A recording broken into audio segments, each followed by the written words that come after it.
a very nice man, very talented. I agree. Yes. We'll discover just how talented very shortly. Next up is Larter.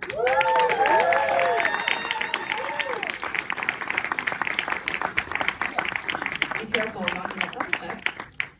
And, of course, the legendary Billy Bob Thornton.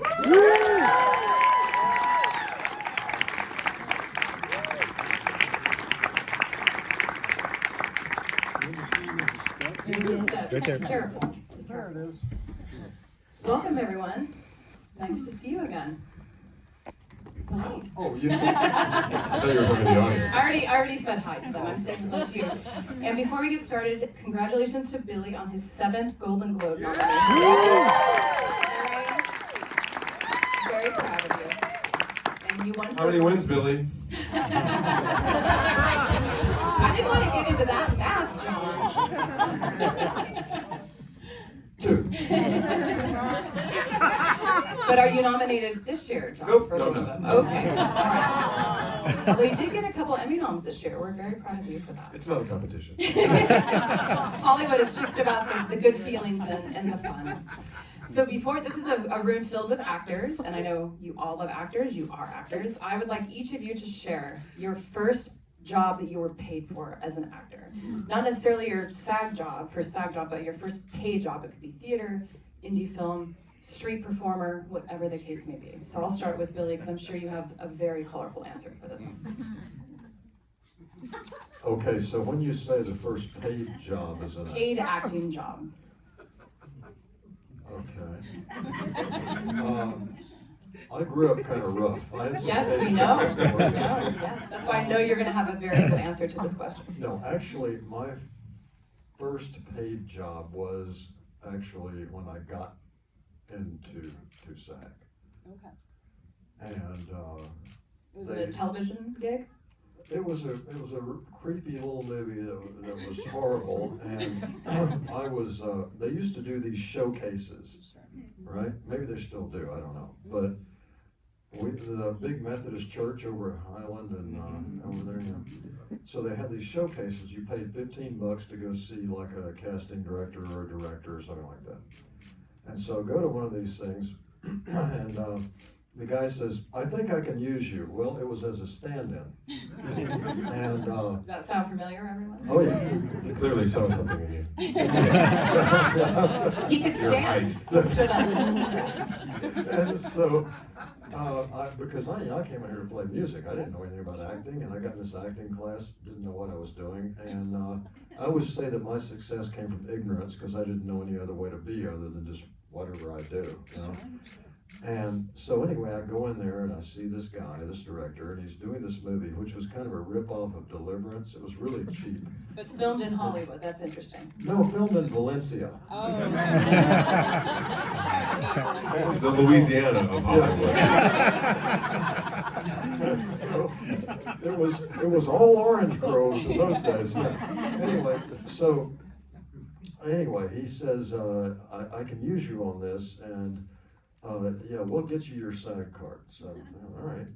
So I go out there for about a month and a half. I stood in for a guy named Clu Gallagher, who was on the Virginian and all these shows, right? He used to be an acting teacher. And Sam Bottoms. I was a stand-in for both of those guys. And Travolta was in it. Not John, Joey. and so, I'm not joking. And Kim Delaney when she was very young. And Mickey Jones, a lot of people. Anyway, so one way or the other, I go out there, and it was, like I said, shot in Valencia. It's supposed to be Oklahoma, because there are orange groves all over Oklahoma.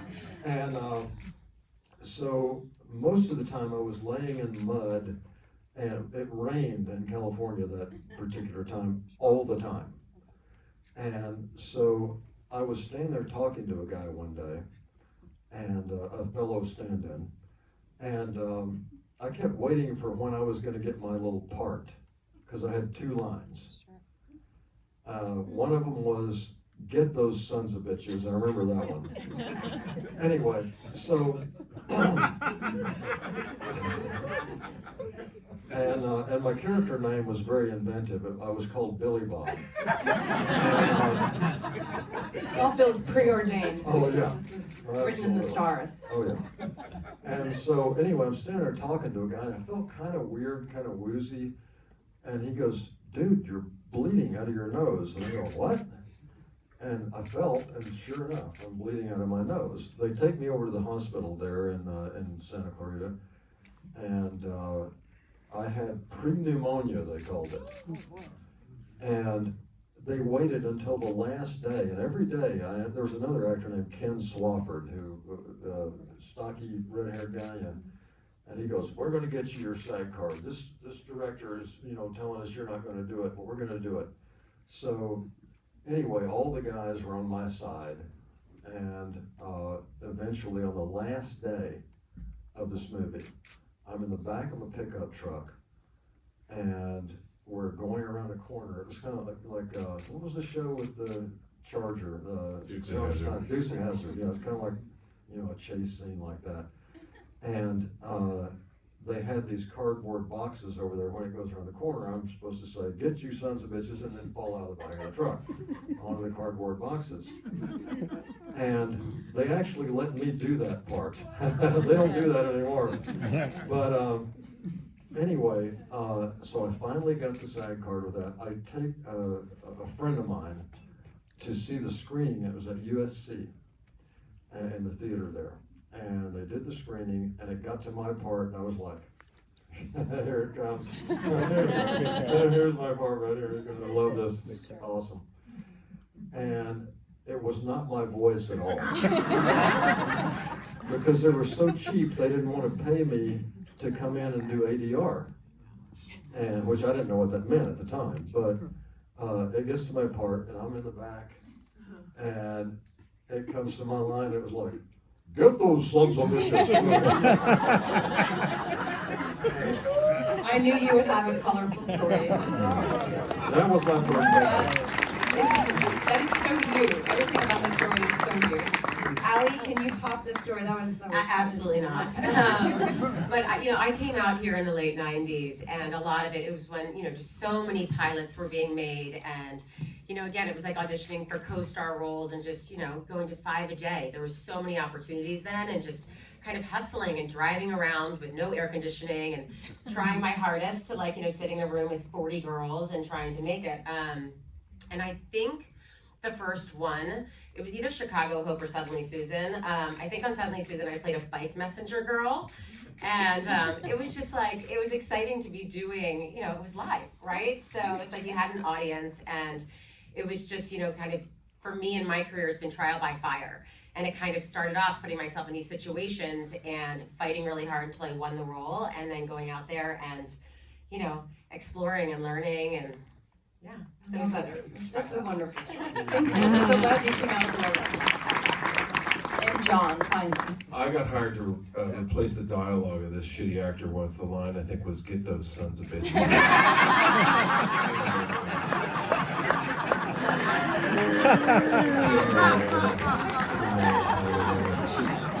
You were very young at the time. Yeah, I was like 4. No, the first time I was ever paid to be an actor was in summer stock in Columbia, Missouri, my junior year, between my sophomore and my junior year of college, and I did 3 plays at once. I had to have 3 plays in my head, and we ran through. It was summer in Missouri. It was, and the opening night of the first play, there was a massive storm. This was also during the century. The storm of the century, the rain of the century, where almost everything flooded out in '93 in Missouri. So it was bananas. Like, we lost power the first night. It was crazy. But that was the first time I ever got paid to act, and I was like, okay, this might work. I think I made like $30 a week, but I had a free place to stay, and it was fun. Yeah. Auspicious beginning. Yes. I love it. So congratulations on Landman, the show for which we are here today. And Billy, you've talked a lot about the show in the last few months, obviously promoting it. And Taylor wrote this role for you with you in mind, because you seem perfect for it, obviously. I'm curious, in having met and spent time with real land men, are they exclusively men or land people? There could be women who do these jobs too. I don't want to exclude any women who do this job. Right. So I assume there probably are some women who do the job. When you speak to people, I would imagine there's at least one. There's one somewhere. What is it about, there should be, absolutely. What is it about the people who do this job that intrigues you? And how did you want to weave that into your character? Because this is very dangerous. It's extremely volatile. I mean, the first episode alone, we really see what the risks that these people take. But what strikes you about the people you've met who do this job? Well, one thing is that their life is so busy, it's so full. If you notice, we have a lot of phone conversations because I'm in the truck driving all the time to another thing. And as a matter of fact, John and I mainly talked on the phone. And It was like 3 weeks into shooting that we met each other. we met before. Yes, we had At definitely. the St. Louis Cardinals. Yes, indeed. Football camp. It's a long story, But but an adorable one. one way or the other. Attaboy, Luther. Anyway, obscure reference. Anyway. It's a solitary life, it sounds like. Well, yes, it's very busy and you're responsible for everything. And I love playing characters who are just beat to hell. You know, and you know, anytime you're doing something that has a lot of different colors and you're busy and you feel like hell all the time, I'm your guy. So, but I have met some landmen, and that's a good question about the women. I got to research that.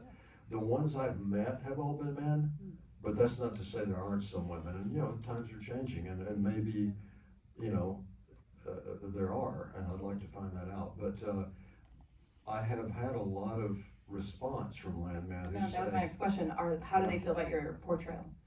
they're really for it. They're They all feel for seen, it. as people say. They do feel seen, and I mean, you know, in this particular piece of entertainment, you know, this is a guy who is literally on the road anywhere from 300 to 500 miles a day, and dealing with everybody, trying to make money for my boss, and trying to protect a crew, and yet make them do their job, to see that he gets his money, and then she comes back into the picture, and now I've got this eccentric family swimming around my head, and it's a 24-hour-a-day nightmare. And he navigates it as best he can. Thank you for that explanation. John, I was reading a story that I think Vanity Fair published over the summer, in which Demi Moore, your wonderful co-star, Demi Moore, we love her. She was quoted as saying that you had shared with her, I think this might be the first time I'm playing a character who's actually good in a relationship, and they have real love, commitment, and affection, which I think is really interesting. And I'm curious how you see that informing the way your character, Monty, his name's Monty, yes? That's correct, approaches his work, because it's sort of like he has this side of him that has to be cutthroat, but then we see the family version of him, and he's actually like a pretty great guy. Yeah, I think it's a nice juxtaposition. I think it's you know, like Billy was saying, there's always, sometimes metaphorical, sometimes literal, a fire to be put out. But that's the nature of this business. That's why he's got a heart condition, essentially, because it's constantly, the stakes are so very high. But it was nice, it was certainly great of Taylor to make this decision when writing it, to say, like, but he's happy and stable and loving and loved at home. It's not like J.R. Ewing, where he's sort of like this, Or you know, Don Draper, or not to bring in I didn't want to bring up super Don. home. Anyway, it was a character I played a while. But that's a way to go to tell that story as well, as we've seen. And this was just I think a more interesting way to tell it, and it's kind of underrepresented in drama, because when there's no, you know, familial drama there, what are you gonna talk about? But it was so lovely working with Demi, who like most of us in this room have adored over the decades of her career. And it was kind of fascinating. We both kind of looked at each other like, oh, we really love each other. That's kind of an odd thing to get to play at this point in life. But it was super fun, and I was pleased to get to do it. I love that. Thank you, Jon. And so obviously Tommy's ex-wife, who we won't reveal sort of how the first season sort of, you know, shows their trajectory, but they on paper don't seem like a good match, or on screen don't seem like a good match. But they have to have some connective tissue. They have a child together. They have 2 children together. But what do you think immediately connected them back in the day? What did they see in each other that makes them sort of unable to fully move on? Because it seems like they're both trying to move on, but something is still there. Well, I think that you never forget your first love and that deep connection. And they're definitely an unlikely couple. You know, you wouldn't expect to see them together. And even when we first read the scripts, you know, Billy and I talked about it a lot, about how we were going to lift this off the page. And really, even though their relationship can be like banter and they're going at each other, there's always love at the end of the day. And I think that they see each other for who they are. I think that was a big part of it. And they also, there's not a lot of judgment. And I think often in relationships, you see judgment and then people get caught in emotion and, you know, it spirals from there. And I think with them, they love each other for who they are and that they can go and have these fights. And then there's always a kiss at the end of the night. And I think that that's what makes the relationship special and what we kept trying to mine. Because, you know, it's television, so you do see a lot of the same things happen again and again. And how can we make something deeper and truer and like find this beautiful relationship between them? Well, we can't wait to see what happens next. It seems to be getting more complicated by the episode. So one question, then we'll move on to audience questions. One thing I like about this show, which is becoming increasingly rare, which is it actually shoots where it takes place. And I don't know about you, I love Canada, but if I hear more Canadian extras in some of these shows where I'm instantly taken out of the story. And every scene of the show feels authentic. So tell me how being able to shoot in Texas impacts your work, specifically in making it better. Billy, maybe you can start. Well, you know, first of all, I don't know why that the universe put this on me, but I never get to do movies in Hawaii. The Taylor Sheridan universe is getting bigger by the day. You'll never know. You never know. Well, I mean, I'm always in like 40 or 60 below in Wisconsin or Montreal or You're something. not in a lot of temperate climates when you're, it's Ever. Fargo, it's very Ever. cold. Yes, that's true. Yeah. Maybe this will change things. Yeah, I mean, I started that way. I told you the story, you know. But one way or the other, and you know, no joke, I mean, the environment and the conditions really become a character in a movie or a show, you know, and I think this would not have been what it is if we weren't shooting right there where it took place. And because you can look at this and see the heat and the humidity and the West Texas wind and all that kind of thing. And I think it really helps you as a character, you know, playing a character when you can actually put those things on. And there's an older actor who told me years ago, he said, you put the clothes on and you become the character. Well, that goes for the environment too, I think. And I think it was a great thing for us to be able to shoot there. And, you know, we want to get things back in LA to take place in LA too. Right. You know, we want to do that. Absolutely. Maybe Valencia. Right up the road. California's Oklahoma. But yeah, it was great. I love that, and we feel that watching the show. It feels very authentic. Sure. It wasn't easy. Oh, I'm Boy, sure. let me tell you. Sure. And Allie and Jon, I'd like to talk a little bit about accent training, because there's, you know, you can always go too far with these accents. It can become cartoonish, and I appreciate each of you is bringing the nuance that your character would have to their accent. So tell me a little bit about what prep you did for that, and how being in the environment has helped you channel like your specific type of woman doesn't speak the way Jon's character speaks. So tell me about that. Right. Well, the process with this show was very long. I had a very long audition process. I had to screen test for it, and then the strike happened. So this was about a year before we could each actually start digging into the story. And all Taylor's work is very specific and it's very authentic. So with this taking place in the Permian Basin in Midland, Odessa, there's a very, very specific accent for that. And so I worked with Jessica a couple times a week. And really finding it. And then, a lot of it for me was also, which didn't feel natural, is the WHs, because you hear that a lot in the South when there's air blown through. And so when I was, we had time. We were down there for 5 months. So I was able to get down there and then really chew on these words. And, Angela's from there. So you see the difference between her and Ainsley also, who comes up in the TikTok generation, than a woman who's from there. And even though she's gone on and traveled around the world, she's coming back to where she belongs, to where she's from, and to what she knows. And so having the accent be really specific was important.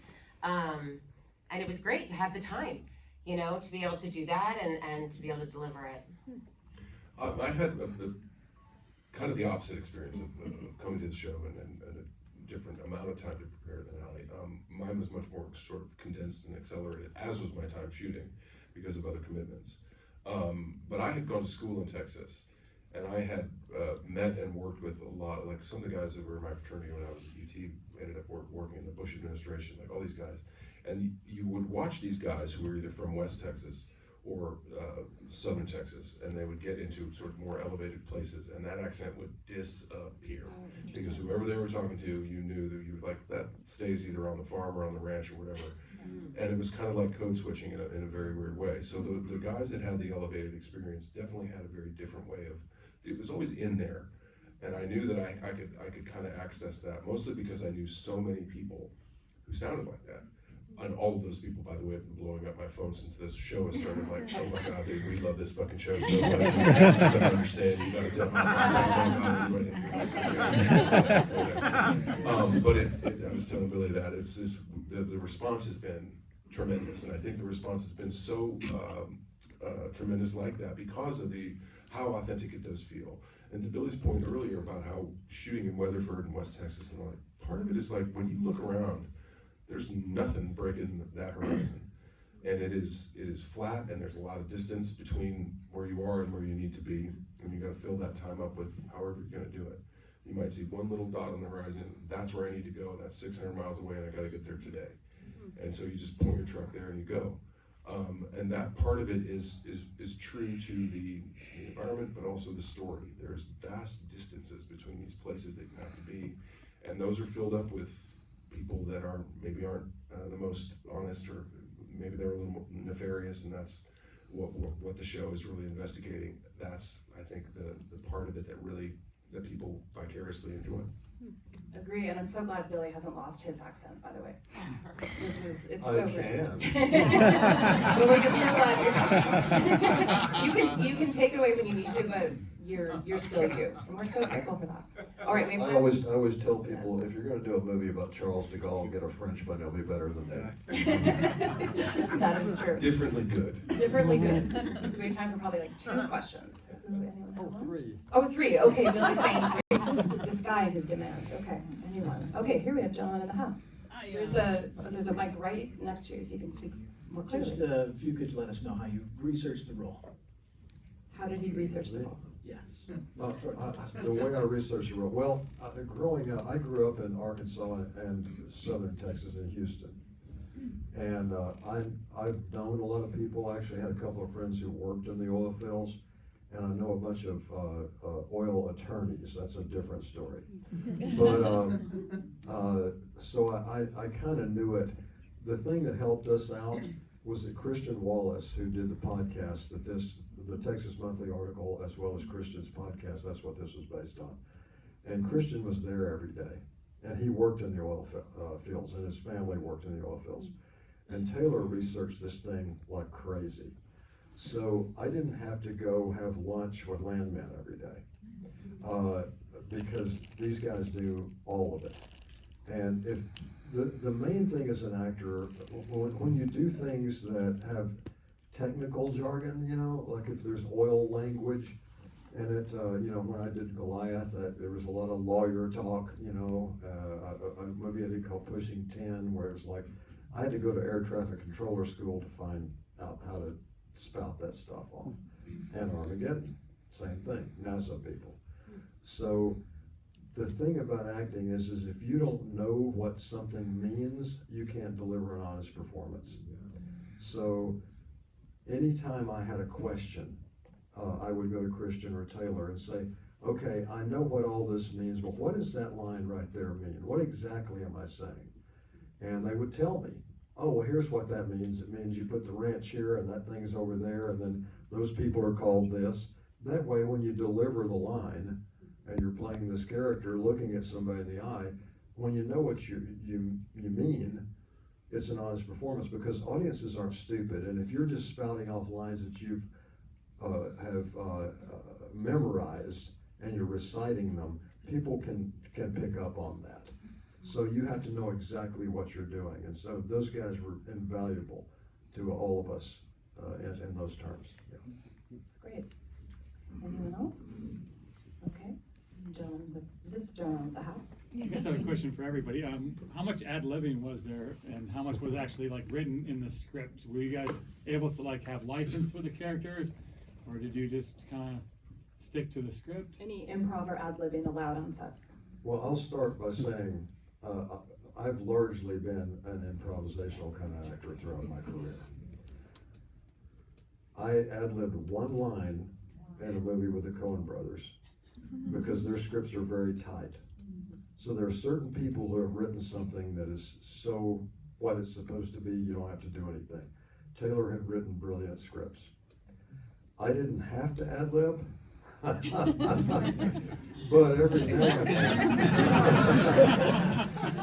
every now and then, well, here's what I think about ad-libbing. I think if you feel it in the moment, do it. If they don't want to use it, they don't have to. So I have a handful of things that I threw in there, yeah. And but not many, because Taylor hung out with me before we did this, and he goes, "I got your voice," and he really did. And so he wrote lines that were kind of tailor-made for me. And oh, tailor-made. I'm always the last one to the party. But one way or the other, he really did capture the voice, but there were a few. Because he's from there. He knows these people. He doesn't have to try that. Absolutely. It's easy for him. That's why he's so prolific, right? I mean, there was a line in there about a police officer's telling me that I had a mouth that I might have had something to do with. That scene did feel like you. That felt very much like you. But yeah, there were a few instances, but other than that, it was so written in a way that was authentic that I didn't really have to do much. Yeah. Love that. And one more question. Okay, gentleman with the glasses. Hi, that's me, the gentleman with the glasses. That's you. What are for everyone? What are some of your favorite acting approaches to hit an emotional obligation? There's a lot of different approaches. Favorite approaches to an emotional obligation as an actor? Or relationship, or any kind of obligation. That's an interesting question. I think it's very dependent on how comfortable you are in the space, the emotional space that you might be in the scene with your scene partner as well. How long you've been with the cast and crew. If it's different if it's season 7 of a show that you've been working with people forever and you have an established relationship and an established kind of way of working and all of those other things. Those are all variables that can help or hinder that process. But the process itself, I think it's individual. My way to do it is, if there has to be an emotional moment, or I have to cry, or I have to do something, or yell, or scream, or beat the shit out of something, I'll kind of go into myself and try to separate myself from the rest of the reality of the set and the day-to-day of the set, because it can be very, someone can go like, "What do you want for lunch?" You're like, "Not now." So I'll try to take myself out of that to remove everybody from that responsibility of steering clear of me, and then you just deliver as well as you can in the moment, and you hope that the trust that you've put in your fellow actors and in the director and the crew and the script, in fact, delivers in that moment as well. And like I said, they don't use the shitty parts, hopefully.